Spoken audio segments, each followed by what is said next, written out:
दोस्तों, Indian railway finance corporation limited यानी IRFC के स्टॉक में फ्राइडे को हमने कुछ गिरावट देखी है। अब ये गिरावट इसलिए हुई क्योंकि बाज़ार में तूफ़ानी गिरावट थी। काफ़ी ज़बरदस्त गिरावट इसलिए हुई क्योंकि बाज़ार ऑल टाइम हाई पे पहुंच गया था, ऊपर के लेवल से प्रॉफिट बुकिंग की संभावना बनने लगी है। तो ये गिरावट कहाँ से हुई है? क्या एफआई ने बिकवाली की है या फिर डीआई की तरफ से बिकवाली हुई है? उसको समझेंगे इस वीडियो के माध्यम से। और यहाँ पे आईआरएफसी को लेकर कुछ अपडेट है।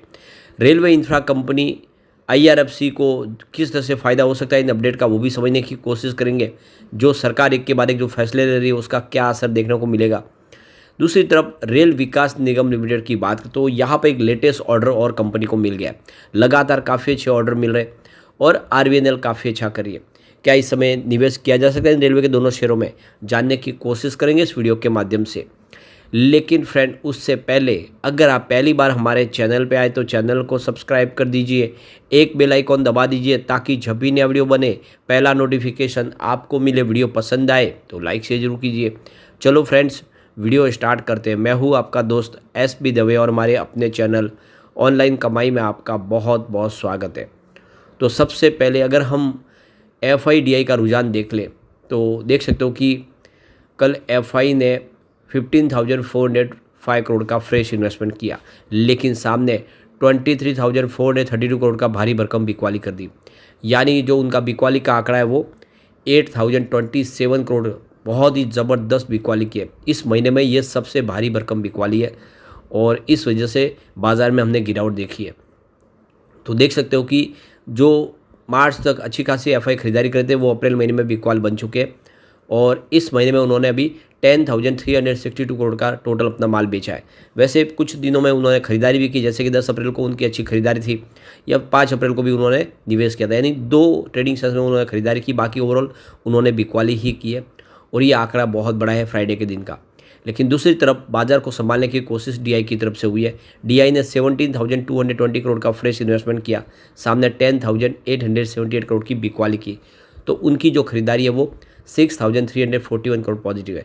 तो काफ़ी अच्छी खरीदारी की है गिरते बाजार का फ़ायदा उठा के, और इस महीने में 12,232 करोड़ का फ्रेश इन्वेस्टमेंट कर लिया है। तो फिलहाल डीआई इस समय इस महीने बाजार में खरीदार बने हुए। वैसे 4 और 5 अप्रैल को उन्होंने कुछ बिकवाली जरूर की थी, बाकी ओवरऑल बाजार में काफ़ी अच्छा खरीदारी कर रहे हैं। और ये जो रुझान दो देखे थे डीआई का, तो पिछले कई महीनों से पॉजिटिव ही बना हुआ बाजार को लेकर। अब आईआरएफसी की बात करें तो स्टॉक की शुरुआत तो बिल्कुल फ्लैट हुई 146 पर। इंट्राडे में 147 का हाई भी बना, लेकिन जो लो है वो 145 का। तो एक तरह से कह सकते हैं कि सीमित दायरे में स्टॉक ने ट्रेड किया, कोई बड़ी उठापटक देखने को नहीं मिली और क्लोजिंग 145 के आसपास ही रही, जहाँ पे 0.82% की गिरावट थी। तो 700-800 पॉइंट की गिरावट के सामने लगभग 1% से भी कम की गिरावट इस बात का सबूत है कि बड़ी गिरावट यहाँ पे दिखाई नहीं दे रही है गिरते बाजार में भी। उसके पीछे वजह भी है कि पिछले कुछ दिनों से ऑलरेडी स्टॉक थोड़ा थोड़ा दबाव में दिखाई दे रहा है। देख सकते हो कि 5 अप्रैल को स्टॉक 147 के आसपास है, जहाँ पे 2.9% की काफ़ी अच्छी तेज़ी हमें देखने को मिली। लेकिन 8 अप्रैल को स्टॉक आ गया दबाव में और 147 के आसपास क्लोजिंग दी, जहाँ पे 0.2% की गिरावट थी। 9 अप्रैल को फिर उतनी ही 0.2% की गिरावट के साथ स्टॉक 147.20 के आसपास क्लोजिंग दी और 10 अप्रैल को 146 के आसपास क्लोजिंग दी, जहाँ पे 0.3% की गिरावट हुई। 12 अप्रैल को 145 के आसपास क्लोजिंग हुई, जहाँ पे 1% की गिरावट हुई। तो कुल मिला के आप देख ही सकते हो कि स्टॉक इस समय स्ट्रगल कर रहा है 150 को पार करने को। एक बार 150 पार हो गया तो एक नई तेजी के साथ स्टॉक आगे बढ़ सकता है। अब इसके बीच में जो बड़ी अपडेट निकल के आ रही है, मोदी 3.0 का जो इस समय नज़रिया है कि इंडियन रेलवे को पूरी तरह से ग्रीन नेटवर्क में इस्टेब्लिश करना है, पूरा का पूरा जो नेटवर्क है उसको पोल्यूशन फ्री करना है। तो देख सकते हो कि इंडियन रेलवे लगातार नेट जीरो कार्बन पॉलिसी की तरफ आगे बढ़ रही है और प्राइम मिनिस्टर नरेंद्र मोदी जी का सपना है कि हमारा हिंदुस्तान की जितनी भी रेलवे लाइन है वो सारी की सारी पूरी तरह से पोल्यूशन फ्री हो जाए, और इसके लिए कोशिशें शुरू है। लगातार इस नेटवर्क में तेज़ी से कारोबार आगे बढ़ रहा है और कार्बन एमिशन को कम करने की कोशिश की जा रही है। लगभग 95% ब्रॉडगेज लाइन का इलेक्ट्रिफिकेशन हो चुका है। तो 2 फरवरी 2024 के आंकड़े के अनुसार आप देखें तो टोटल करीब यहाँ पे 61,813 रूट किलोमीटर का इलेक्ट्रिफिकेशन ऑलरेडी हो चुका है। लगभग 13 स्टेट और यूनियन टेरिटरीज में तो 100% इलेक्ट्रिफिकेशन ऑलरेडी हो चुका है। सरकार ने करंट ईयर के लिए 65,000 करोड़ रुपये के फंड का ऐलान भी किया इलेक्ट्रिफिकेशन कंप्लीट करने के लिए।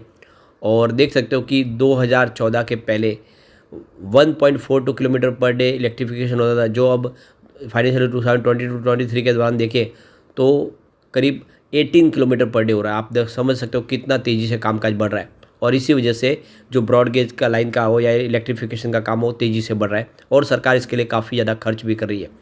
और जो खर्च हो रहा है तो आप समझ ही सकते हो कि IRFC के लिए एक बहुत बड़ा अपॉर्चुनिटी है, और RVNL जो इसके लिए इंफ्रा प्रोजेक्ट कंप्लीट करती है।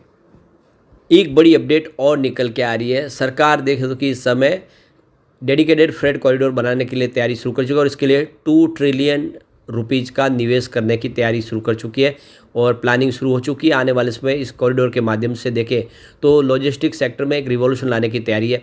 जितना भी गुड्स ट्रांसपोर्टेशन है वो रेलवे के माध्यम से हो, इस सरकार की ये मंशा है।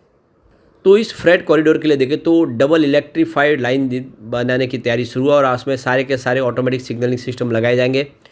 पूरी तरह से सिमलेस मूवमेंट फ्रेट कॉरिडोर का सिस्टम होगा, और दूसरी तरफ से जो आवाजाही की ट्रेन है उसको किसी प्रकार का कोई इसकी वजह से एक आप देखें तो अवरोध ना हो, उसकी तैयारी की जा रही है। पूरी तरह से ये नए फ्रेट कॉरिडोर होंगे जो तेज़ी से सामान की आवाजाही को एक तरफ से दूसरी जगह पहुँचाएंगे। तो सरकार ने एक तरह से देख सकते हो कि इसके लिए बहुत बड़ी प्लानिंग शुरू कर दी है।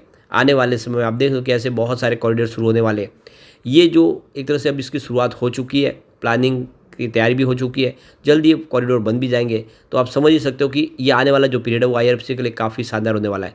एक बड़ी अपडेट और निकल के आ रही है। अब रेलवे के जो बिल्डिंग्स है, अलग अलग रेलवे स्टेशन की बिल्डिंग वगैरह, उन सबके ऊपर सोलर रूफटॉप लगाया जा रहा है, यानी ग्रीन एनर्जी के माध्यम से बिजली का इस्तेमाल किया जाएगा, और इसकी तैयारी शुरू कर दी गई है। तो आप समझ सकते हो कि यहाँ पर भी बहुत सारा इन्वेस्टमेंट होने वाला है। तो हर सेक्टर में हर जगह पर निवेश बढ़ रहा है, और जिस तरह से अभी तो सरकार ने अभी जो ऐलान किया है इलेक्शन के बाद, उसको आप देखें सारे के सारे जो जितने भी प्रोजेक्ट है वो शुरू हो जाएंगे, और ऐसे में IRFC कमाल कर सकता है, और ऐसे में लॉन्ग टर्म इन्वेस्टर उसमें निवेश के बारे में सोच सकते हैं। स्टॉक की प्राइस कई गुना बढ़ सकती है, कारोबार बढ़ते हुए दिखाई देगा, और Q4 भी आने वाला, Q4 बेहतर रहने की पूरी उम्मीद है। अब चलते हैं रेल विकास निगम लिमिटेड की तरफ। तो देख सकते हो कि 261 पर यहाँ पे हमें क्लोजिंग देखने को मिली। तो गिरते बाजार में भी इसने 0.40% की तेज़ी बताई, और इसके पीछे वजह कि इनको एक लेटेस्ट नया ऑर्डर मिल गया है। तो ये जो ऑर्डर मिला ये NFR construction HQ electric railway construction का इनको वो बड़ा एक प्रोजेक्ट मिला है, और देख सकते हो इसमें engineering, procurement, construction, design, supply, ये सारा का सारा इनको काम करना है। ये देखो कि 25 kV की एक single phase AC electrification line बनानी है। तो काफ़ी बड़ा प्रोजेक्ट है जिसको 240 दिन में कंप्लीट किया जाएगा। इस प्रोजेक्ट की कॉस्ट की बात करें तो 95,45,44,544 रुपीज़ का ये बड़ा प्रोजेक्ट है, और आप देख सकते हो कि कंपनी इसको कंप्लीट करेगी। इससे पहले बहुत सारे प्रोजेक्ट ऑलरेडी RVNL को मिल चुके हैं, लगातार एक के बाद एक प्रोजेक्ट मिल रहे हैं, और ऐसे में आप देख सकते हो कि ये अच्छा मौका है कि RVNL में भी आप निवेश करें। ये दोनों स्टॉक जो 20-30 रुपये के आसपास मिला करते 2020 के बाद में इनमें शेयरों में तेज़ी का दौर शुरू हुआ, और काफ़ी अच्छा रिटर्न दे चुके हैं। लेकिन जिस तरह से अब रेलवे के लिए अनाउंसमेंट हुई है, यह शेयर और कमाल कर सकते हैं। ऐसे में लॉन्ग टर्म इन्वेस्टर के लिए अच्छा मौका है, खरीदारी करनी चाहिए आपको इन रेलवे के शेयरों में।